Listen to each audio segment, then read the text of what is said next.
नए विधेयक आप इंट्रोड्यूस कर रहे हैं, आपने जेपीसी में भी भेजा है। 30 दिनों से ज़्यादा अगर कोई इलेक्टेड रिप्रेजेंटेटिव हिरासत में जाता है और उसे पद से हटाया जाएगा। आपने कहा कि क्लॉज ज़रूर गंभीर होने चाहिए, लेकिन इनोसेंट अंटिल प्रूवन गिल्टी, क्या इस सिद्धांत को ये उलट नहीं जाता इससे? देखिए, सीधे सवाल से मुझे नहीं लगता कि आप बिल की स्पिरिट के साथ न्याय कर पाएगी।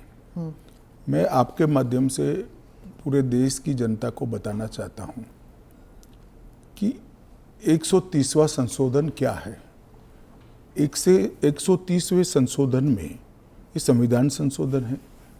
इसमें हमने एक प्रावधान किया है कि प्रधानमंत्री, मुख्यमंत्री, भारत सरकार के मंत्री या राज्य सरकार के मंत्री किसी भी गंभीर आरोप में अगर अरेस्ट होते हैं और 30 दिन तक उनको जमानत नहीं मिलती है तो मुख्यमंत्री या प्रधानमंत्री मंत्री के केस में उनको उनके स्थान से मुक्त करेंगे।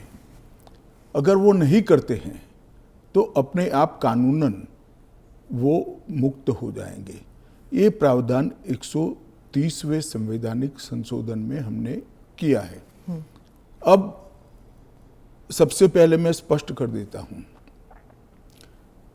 संसद के अंदर चुनी हुई सरकार कोई भी विधेयक लाए या संवैधानिक संशोधन लाए, इसको सदन के सामने रखने में क्या विरोध हो सकता है?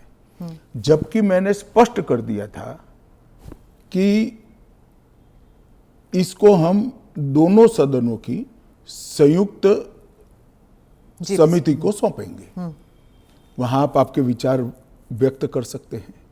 और दूसरा, जब इस पर मतदान हो तब आप आपका मत व्यक्त कर सकते हो, क्योंकि ये संवैधानिक संशोधन है तो 2/3 बहुमत चाहिए दोनों सदनों में, जो आपके पास नहीं है या नहीं है वो तो उस वक्त सिद्ध होगा।